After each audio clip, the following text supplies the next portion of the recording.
of energy at the very beginning of the game.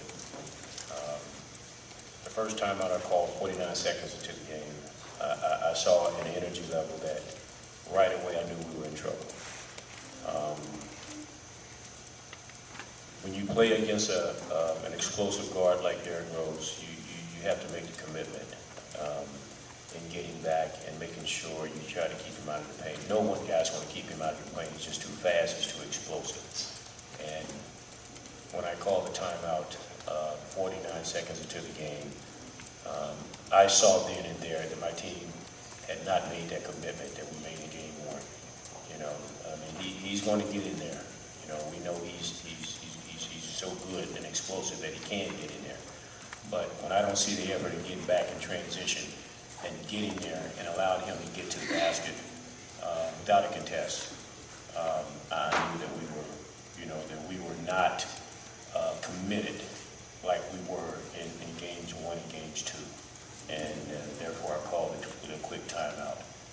And to be perfectly honest, that was very discouraging at the very beginning to have to call a timeout that early when we go to Chicago and we fight for 2 games and then we come home.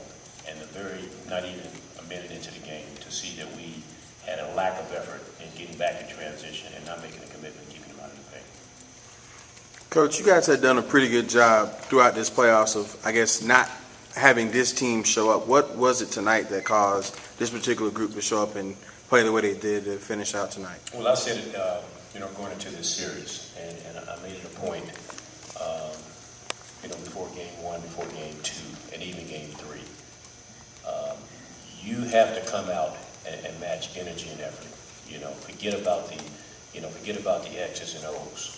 Okay, you got to come out and match the energy and effort against, the Chicago Bulls team. If you don't do that, you put yourself behind the 8 ball. And tonight, we did not do that. We didn't come out with the energy. We didn't come out with the effort. More importantly, we didn't come out with a physicality. They beat us up, completely beat us up, particularly in the paint. My big guys did not show up tonight. And I told them that at halftime. You have to play this team with an energy. You have to match their physicality. You cannot complain to the officials. You have to come out and you have to play a physicality and be ready to make it a war for 48 minutes. Tonight we did not do that. And it was very obvious, looking at the stat sheet, they got, I believe, 18 offensive rebounds, got their hands on a ton more. But from a physicality standpoint and energy standpoint, we did not come out and match it. Larry, you guys made a couple runs to at least get it respectable, but it seemed like every time you made a run, they responded with something else. Was that just a matter of digging too deep of a hole too early and allowing that time? Yeah. No, we definitely we dug ourselves a hole, and against a good team like Chicago, you dig yourself a deep hole like that. It takes a lot of energy to try to get back in it. I think at one time we got it to 12, and I believe we got it to 10, but digging yourself a hole that deep, it takes a lot of energy to come back. Not saying that you can't do it.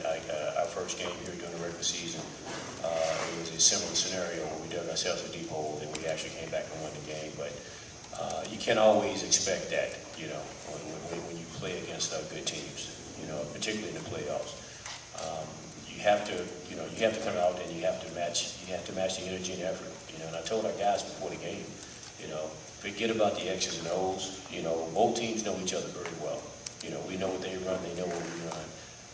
We have to come out and we have to exert the energy, and we have to match that energy right at the very beginning. If we don't, we're going to dig ourselves a hole, and tonight we did that. Larry, you talk about focus and energy at the beginning and throughout the games. Is there anything that you as a coach or leaders on the team can say or do to ensure that when you come out in these playoff games that you'll see energy and focus? Well, I don't know how much you can say.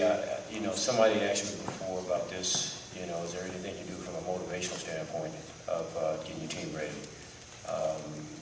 Certainly, you can try to get your guys hyped up and jacked up. But we're in the second round of the playoffs.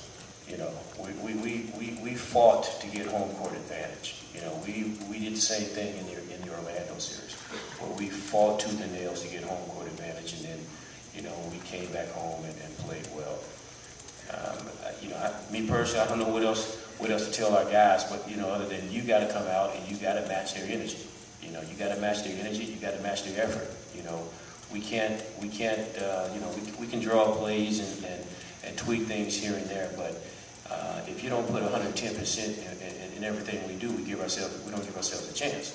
And that's the one thing that I try to, just to keep harping on, you know, before the game, before they even hit the floor. You guys have got to bring energy, you got to bring effort, point blank. You know, before we break out of the huddle, you know, you got to bring energy, you got to bring effort. We have to match their physicality. You know, we as coaches, we try to do any and everything to get our guys, pumped up to play. We do little motivational things to get them up, but you can only do so much of that. You know, these are grown professionals, you know, that make a living playing basketball, and certainly, you know, they go through a rigorous season, and then they get the luxury of making it to the playoffs. And for us, you know, we don't have home court advantage at the beginning, and we go and we gain home court advantage. So we should feel good about ourselves, and the fact that, you know, we go into Chicago and clearly underdogs, and we win game one. And coming home, there has to be a genuine excitement about playing in front of our home fans. You know, I don't think it's anything that I can say to get them even more pumped up. I think just the fact that what they accomplished in Chicago, you know, that should be enough. And certainly, you know, anytime we go out on the floor, there's always words that I can say to encourage them, to inspire them. But the bottom line is, you know, you're home, you're in the playoffs, you're in the second round, you're playing against one of the top teams in the league. You have a chance to do something special. You know, that should be enough to self-motivate. And when we come out and we don't play with that energy, and we don't play with that sense of urgency at the very, you know, not halfway in the game, I'm talking the first minute of the game, there's something wrong. And it's, you know, that part of it is discouraging. But as a coach, I'll never give up on my team in that situation. I just, you know, when I call that timeout, I just want to make them aware that, hey guys, we are not ready to play. We gotta, you know, we gotta get that burn. We gotta get that playoff burn to get this thing turned around. Coach, Al, while he's been solid defensively and on the boards, he really hasn't been shooting well the past couple of games. Is it something that they're doing, or is he just kind of rushing his shot, or a combination of both? Combination of both. I think he's rushing his shot. I don't think he's really taking his time and teeing it up. You know, I think they're playing him physical. I think they're taking away, you know, some of his, you know, things that he likes to do. But you know, when he gets a good look, you know, he can tee it up pretty good. You know, first half I thought he really rushed his shot. His shot didn't even look close to going in. You know, but he's just gotta, you know, he's got to look at the film. He's got to look at what they're doing to him, and he's got to just make the adjustment. You know, playoff basketball is about making adjustments. You know, you look at how players play you, you look at what teams are doing against you, and you make the adjustment the next game.